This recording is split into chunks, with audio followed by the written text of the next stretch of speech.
আসসালামু আলাইকুম ভিউয়ার্স। আজকে আমরা মহাকবি মাইকেল মধুসূদন দত্ত জীবনী সম্পর্কে আলোচনা করব এবং তার যে জন্মস্থান সাগরদাড়ি এগুলো আমরা ঘুরে ঘুরে দেখব। তো বন্ধুরা, মাইকেল মধুসূদন দত্ত 25 জানুয়ারি 1824 সালে জন্মগ্রহণ করেন এবং মৃত্যুবরণ করেন 29 জুন 1873। 1824 সালের 25 জানুয়ারি বাংলাদেশের যশোর জেলার কেশবপুর উপজেলার সাগরদাড়ি গ্রামে এক সম্ভ্রান্ত হিন্দু কায়স্থ পরিবারে মধুসূদন দত্ত জন্মগ্রহণ করেন। তিনি ছিলেন রাজনারায়ণ দত্ত ও তার প্রথমা পত্নী জাহান্নবী দেবীর একমাত্র সন্তান। রাজনারায়ণ দত্ত কলকাতার সদর কোর্টে তিনি আইনজীবী ছিলেন। তো মাইকেল মধুসূদন দত্তের সাহিত্য কর্মটা আমরা একটু দেখব। নাটক ও প্রহসন। শর্মিষ্ঠা নাটক 1859 সালে, একেই কি বলে সভ্যতা 1860 সালে, বুড়ো শালিকের ঘাড়েরও 1860, পদ্মাবতী নাটক 1860, কৃষ্ণকুমারী নাটক 1861, মায়া কানন 1874, কাব্যগ্রন্থ বা কাব্যের ধরন দেখুন, তিলোত্তমা সম্ভব 1860, আখ্যান কাব্য ছিল এটি, মেঘনাদবধ কাব্য 1861, মহাকাব্য এটি সবচেয়ে বড় মহাকাব্য তার, প্রজঙ্গনা কাব্য 1861, এটা একটি গীতিকাব্য, ব্রাঙ্গনা কাব্য 1862, এটি হচ্ছে পত্রকাব্য, চতুর্দশপদী কবিতা বলে 1866। এরপরে আমরা দেখব প্রবন্ধ সাহিত্য। The Anglo Saxon and the Hindu on poetry etcetera an essay, এবং তার অন্যান্য রচনাবলী হচ্ছে সাইনপোসিস অব দ্য রুক্মিণী হরণ নাটক। তো বন্ধুরা, ধরে ধরে আমাদের সঙ্গে থাকুন, অনেক কিছু আজকে জানতে পারবেন, বুঝতে পারবেন। তো মাইকেল মধুসূদন দত্তের যে সাহিত্যকর্ম তার মধ্যে অনুবাদ গ্রন্থ ছিল হেক্টর বধ 1871, ইংরেজি রচনা কাব্য দি অফশোরি story from Hindu mythology, the captive lady, vision of the past, কাব্যনাটক ছিল রিজিয়া ইমপ্রেস অফ ইন্ডে, অনুবাদ নাটক ছিল Ratnavali, Sharmishtha, Nildarpan or the indigo planting mirror. তো বন্ধুরা, তার সাহিত্যকর্ম সম্পর্কে আমরা জানলাম। এরপরে আমরা তার যে বাকি সাহিত্যকর্ম সেটা আমরা দেখব। যে শর্মিষ্ঠা তার যে শেষ জীবন সেটি আমরা দেখব। যে মধুসূদনের শেষ জীবন চরম দুঃখ ও দারিদ্র্যের মধ্য দিয়ে অতিবাহিত হয়। আইন ব্যবসায় তিনি তেমন সাফল্য লাভ করতে পারেননি। তাছাড়া অমিত ব্যয়ী স্বভাবের জন্য তিনি ঋণগ্রস্ত হয়ে পড়েন। 1873 খ্রিস্টাব্দে 29 জুন আলিপুর জেনারেল হাসপাতালে কপর্দকহীন বা অর্থাভাবে অবস্থায় তিনি মৃত্যুবরণ করেন এবং তাকে কলকাতার সার্কুলার রোডে সমাধি দেওয়া হয়। মহাকবি জীবনের অন্তিম পর্যায়ে জন্মভূমির প্রতি তার সুগভীর ভালোবাসার চিহ্ন রেখে গেছেন অবিস্মরণীয় পংক্তি মালায়।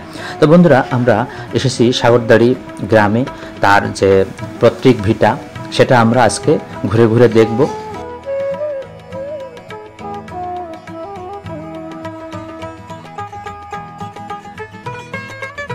আজকে আমরা এসেছি যশোর জেলার কেশবপুর উপজেলার সাগরদাড়ি গ্রামে। এখানে মহাকবি মাইকেল মধুসূদন দত্ত জন্মগ্রহণ করেছিলেন এবং এই যে আমরা এরিয়াতে এসেছি এটা হচ্ছে মধুকবি মাইকেল মধুসূদন দত্তের পৈতৃক ভিটা। এখানেই কবি জন্মগ্রহণ করেছিলেন।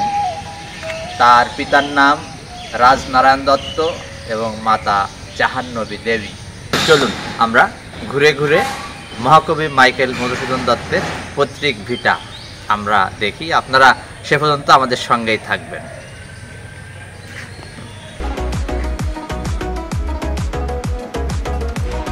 এটি মহাকবি মাইকেল মধুসূদন দত্তের বাড়ি ও জাদুঘর, প্রত্নতত্ত্ব অধিদপ্তর, সংস্কৃতি বিষয়ক মন্ত্রণালয়, সাগরদাড়ি, কেশবপুর, যশোর, অর্থাৎ এটা প্রত্নতত্ত্ব অধিদপ্তরের আন্ডারে। এখানে প্রবেশ করতে গেলে বন্ধুরা দেখুন, টিকিট বিদেশি পর্যটকদের জন্য 300 টাকা, দেশীয়দের জন্য 20 টাকা, বিভিন্ন রেট আছে, আপনারা এটা দেখে নেবেন। তারপরে রবিবার পূর্ণ দিবস বন্ধ থাকে এবং সোমবার এটা অর্ধ দিবস বন্ধ থাকে। তো এখানে আসলে অবাক হবেন, অনেক কিছুই দেখতে পাবেন। এটি কবি পরিবারের ব্যবহৃত পুকুর। এখানে তার কবিতার একটা অংশ লিখে রাখা হয়েছে এবং মধুপল্লী স্বাগতম জানানো হচ্ছে।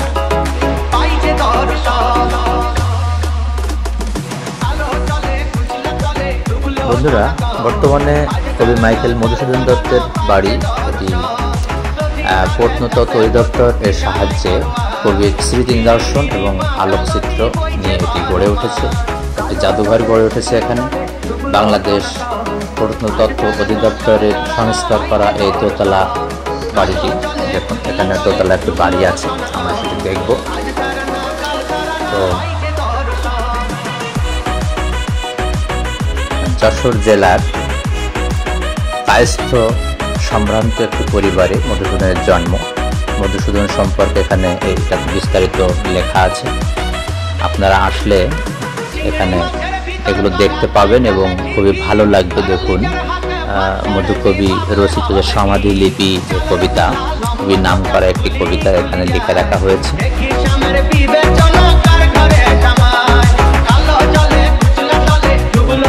তো তিনি যৌবনে খ্রিস্ট ধর্ম গ্রহণ করে তিনি মাইকেল মধুসূদন দত্ত নাম গ্রহণ করেন এবং পাশ্চাত্য সাহিত্যের দুর্নিবার আকর্ষণে ইংরেজি ভাষায় সাহিত্য রচনায় তিনি মনোনিবেশ করেন।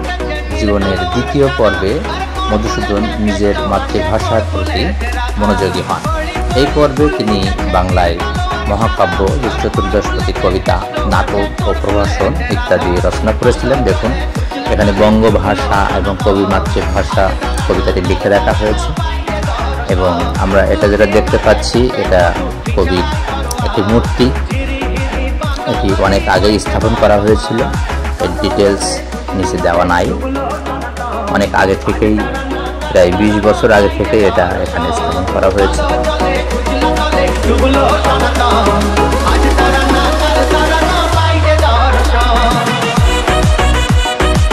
মা জাহান্নবী দেবীর কাছে মধুসূদনের প্রাথমিক শিক্ষার সূত্রপাত হয়। জাহান্নবী দেবী তাকে রামায়ণ, মহাভারত, হিন্দু পৌরাণিক কাহিনী ইত্যাদির সঙ্গে পরিচিত করে তুলেছিলেন। আমরা ঘুরে ঘুরে মধুপল্লী এরিয়াটা দেখছি।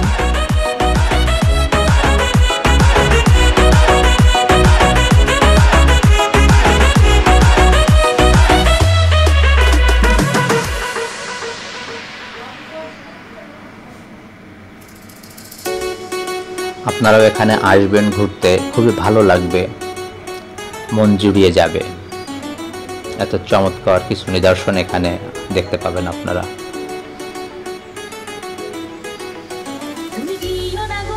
এখানেও মধুসূদনের একটি মূর্তি আমরা দেখতে পাচ্ছি, এটাও অনেক আগে স্থাপন করা হয়েছিল।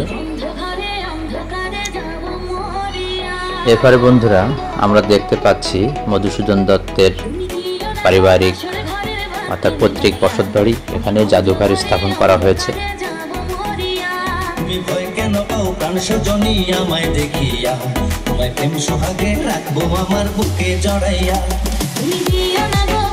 এখানে দোতলা বাড়িটিতে আছে 6টি কক্ষ, এর উপরে 3টি কক্ষ এবং নিচে রয়েছে আরো 3টি কক্ষ।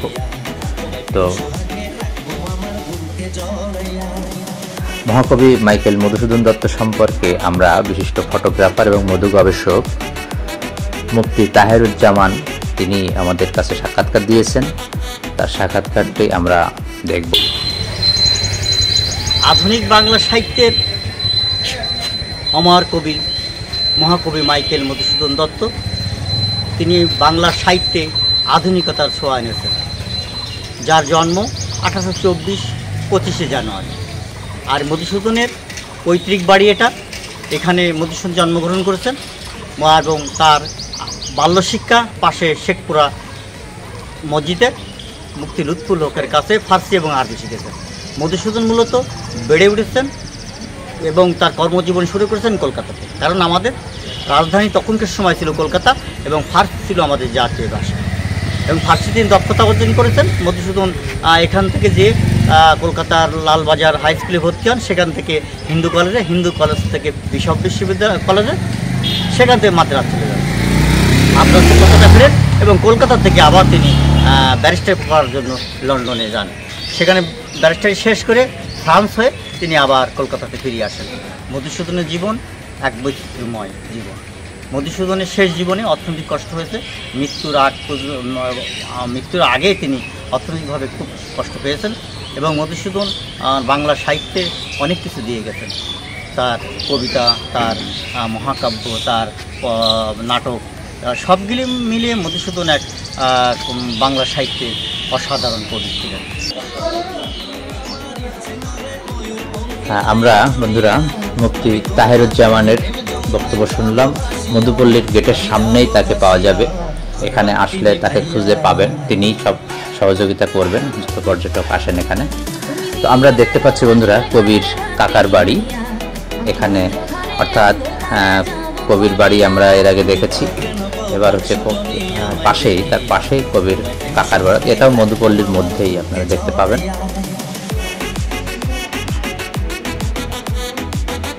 বর্তমানে কবি মাইকেল মধুসূদন দত্তের বাড়ি প্রত্নতত্ত্ব অধিদপ্তরের সাহায্যে কবির স্মৃতি নিদর্শন এবং আলোকচিত্র এগুলো নিয়েই গড়ে উঠেছে। তো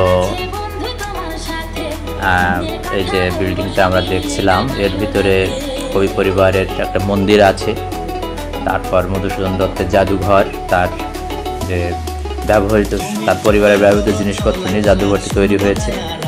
এখানে খাট, চেয়ার, আলমারি এবং ছোট একটি পাঠাগারও আছে এর মধ্যে।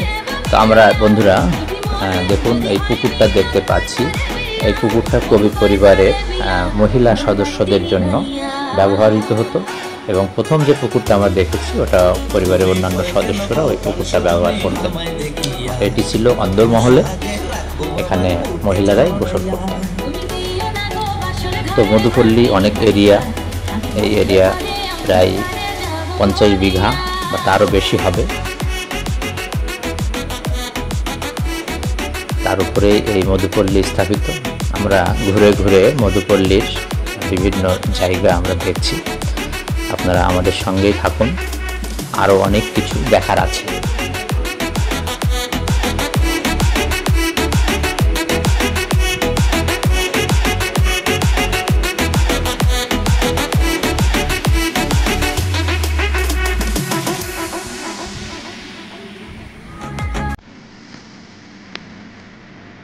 বন্ধুরা মাত্র 13 বছর বয়সে মধুসূদন কলকাতায় আসেন। স্থানীয় একটি স্কুলে কিছুদিন পড়ার পর তিনি হিন্দু কলেজে, বর্তমান প্রেসিডেন্সি বিশ্ববিদ্যালয়, এখানে ভর্তি হন। মেধাবী ছাত্র হওয়ায় অচিরেই মধুসূদন কলেজের অধ্যক্ষ ডিএল রিচার্ডসনের প্রিয় ছাত্র হয়ে ওঠেন। রিচার্ডসনই মধুসূদনের মধ্যে কাব্যপ্রীতি সঞ্চারিত করেন, এবং ওই কলেজের প্রাক্তন অধ্যক্ষ হেনরি লুই ভিভিয়ান ডিরোজিওর স্বদেশ অনুরাগের স্মৃতিও তাকে বিশেষভাবে উদ্বুদ্ধ করত। কলেজের সহপাঠী ছিলেন তার ভূদেব মুখোপাধ্যায়, রাজনারায়ণ বসু, গৌর দাস, বসাক, প্যারিচরণ সরকার প্রমুখ। বন্ধুরা আমরা ঘুরে ঘুরে মধুসূদনের যে পৈতৃক ভিটা, সেই পৈতৃক ভিটা অঞ্চল আমরা দেখছি। দেখুন সামনে যে ভবনগুলো দেখা যাচ্ছে, এগুলো অনেক আগে তৈরি করা হয়েছে। তো এখন থেকে যদি হিসাব করা হয় তাহলে 300 বছর কবির কাকার বাড়ি এটি।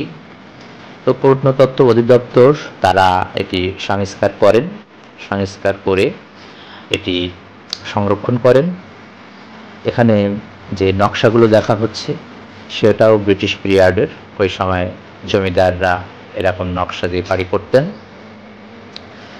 আমরা মধুপল্লীর পিছন সাইডে এসেছি। এখানে মহাকবি মাইকেল মধুসূদন দত্তের প্রসূতি স্থান। আমরা দেখুন এই তুলসী গাছটা দেখতে পাচ্ছি, এখানে মহাকবি মাইকেল মধুসূদন দত্ত জন্মগ্রহণ করেছিলেন। তৎকালীন হিন্দু সোসাইটিতে তুলসী গাছ তলায় আনা হতো যখন তার জন্মগ্রহণ করার সময় হতো। এটাই সংরক্ষণ করা হয়েছে। এবং যে জমিদার বাড়ি বা রাজনারায়ণ দত্তের বাড়ি পৈতৃক ভিটা, সেখানে এটা হচ্ছে পিছন সাইড, পিছনের দিকে অবস্থিত।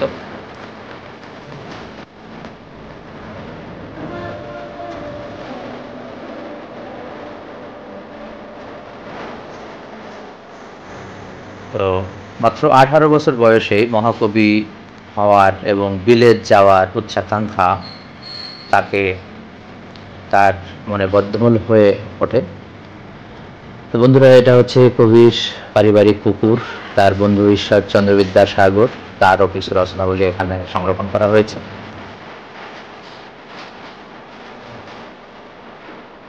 1843 সালে রেভারেন্ড কৃষ্ণমোহন বন্দ্যোপাধ্যায়ের কাছে মধুসূদন খ্রিস্ট ধর্ম গ্রহণ করার ইচ্ছা প্রকাশ করেন। ওই বছরই 8 ফেব্রুয়ারি 18 বছর বয়সে মিশন রোতে অবস্থিত ওল্ড মিশন চার্চ নামে একটি অ্যাংলিকান গির্জায় গিয়ে তিনি খ্রিস্ট ধর্ম গ্রহণ করেন। তাকে দীক্ষিত করেছিলেন পাদ্রী ডিলট্রি। তিনি তার মাইকেল নামটি রাখেন। এরপর মধুসূদন পরিচিত হন মাইকেল মধুসূদন নাম। বন্ধুরা, এটি আমরা দেখতে পাচ্ছি শেখপুরা জামে মসজিদ।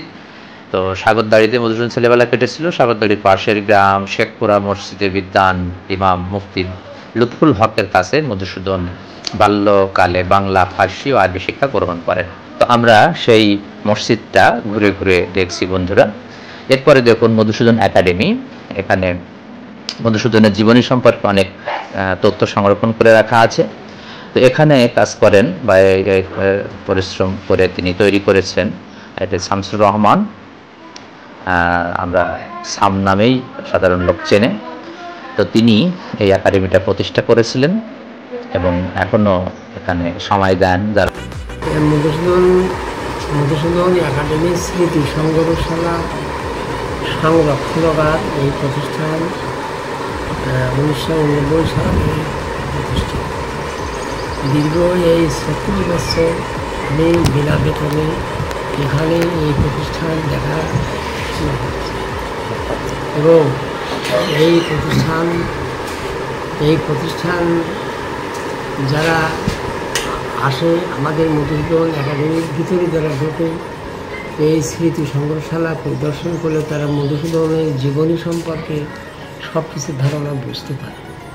যেমন এই মধুসূদন স্মৃতি সংগ্রহশালার ভিতরে কবির বাবা মার ছবি, কবির হাতের লেখা, তার বন্ধুদের ছবি, তিনি যে কলকাতায় পড়াশুনো করেছেন, মাদ্রাজ, ফ্রান্সে যেখানে উনি গেছেন, এবং সেসব স্মৃতিগুলো এর ভিতরে সংরক্ষণ করা আছে।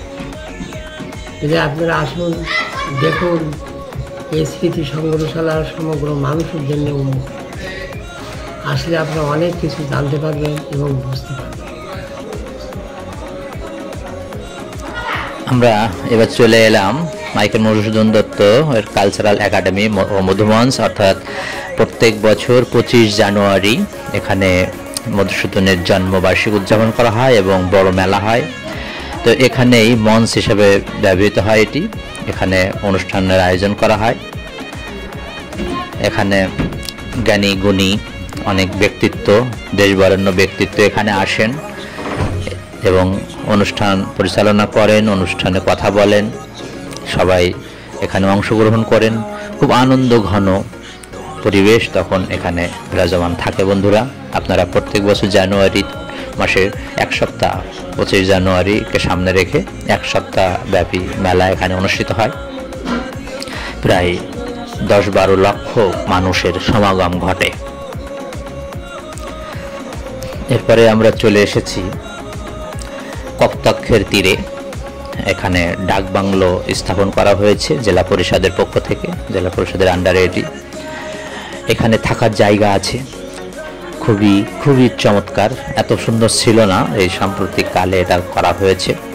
অর্থাৎ আপনারা সাম্প্রতিক সময়ে যারা আসেননি তারা এটা দেখেননি, এটা আসুন, দেখতে পাবেন।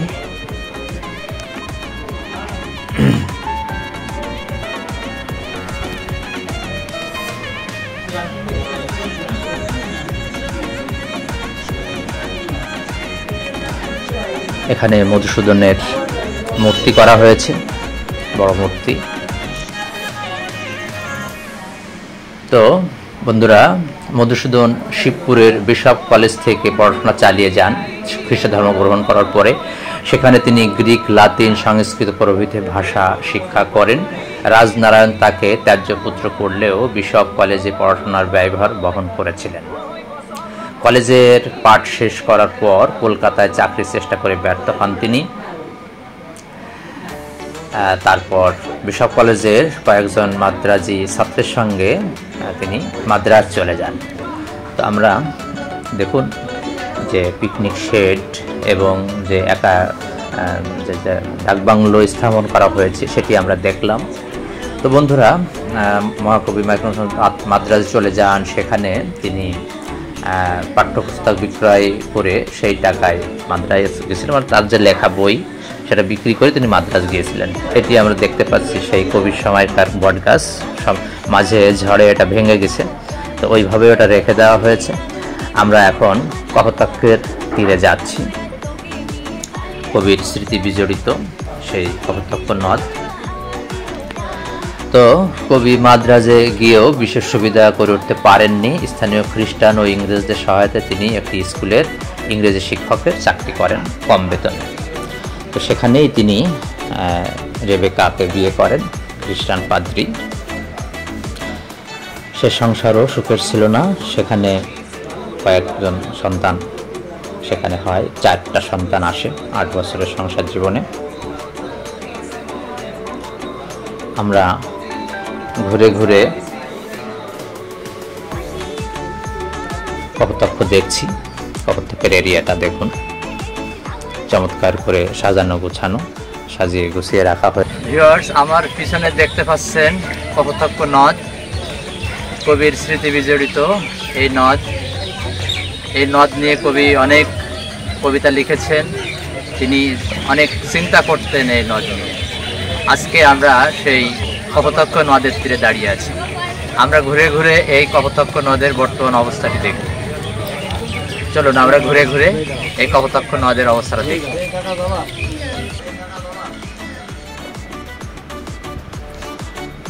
দেখুন বন্ধুরা, এখানে প্রতিদিন হাজারো পর্যটক আসেন এবং নৌকা ভ্রমণ করেন। কপোতাক্ষ ছোট হয়ে গেলেও এখানে ঘুরে সবাই আনন্দ উপভোগ করেন, খুবই ভালো, তাদের খুবই আনন্দ হয় এখানে। তো বন্ধুরা, আমরা যেটা বলছিলাম যে এরপর কবি ইংল্যান্ডে আইন বিষয়ে পড়াশোনা করতে গিয়েছিলেন। সেখানকার আবহাওয়া এবং বর্ণবাদিতার কারণে বেশি দিন তিনি ইংল্যান্ডে থাকেননি। 1860 সালে ফ্রান্সের ভার্সাই নগরীতে চলে যান, কিন্তু তার আর্থিক অবস্থা ছিল খুবই খারাপ। একমাত্র ঈশ্বরচন্দ্র বিদ্যাসাগর এর জন্য তিনি তার আইন বিষয়ে পড়াশোনা শেষ করতে পেরেছিলেন। আমরা সবাই পরিবার সহ নৌকা ভ্রমণ করছি। এখানে আপনারাও আসলে নৌকা ভ্রমণ করতে পারবেন, খুবই চমৎকার সময় পার হবে আপনাদের। আমরা পরিবার সহ নৌকায় ঘুরে বেড়াচ্ছি। আমার ছোট ভাই পলাশ, আমার পরিবার এবং ছোট ভাইয়ের পরিবার, আমরা সবাই মিলে নৌকায় উঠলাম।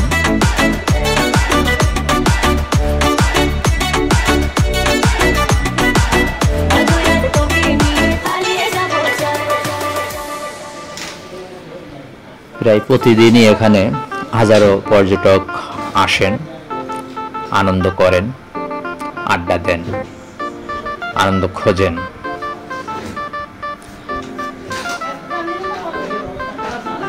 আমার পিছনে আমার বন্ধু ফুফাতো ভাই মাহফুজুর রহমান, তার সঙ্গেও দেখা, তাকেও আমাদের নৌকায় তুলে নিলাম।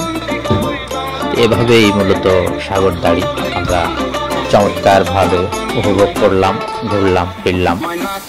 তো বন্ধুরা, আপনারাও আসবেন, ঘুরবেন এবং আমার ভিডিওটা দেখে লাইক কমেন্ট করবেন।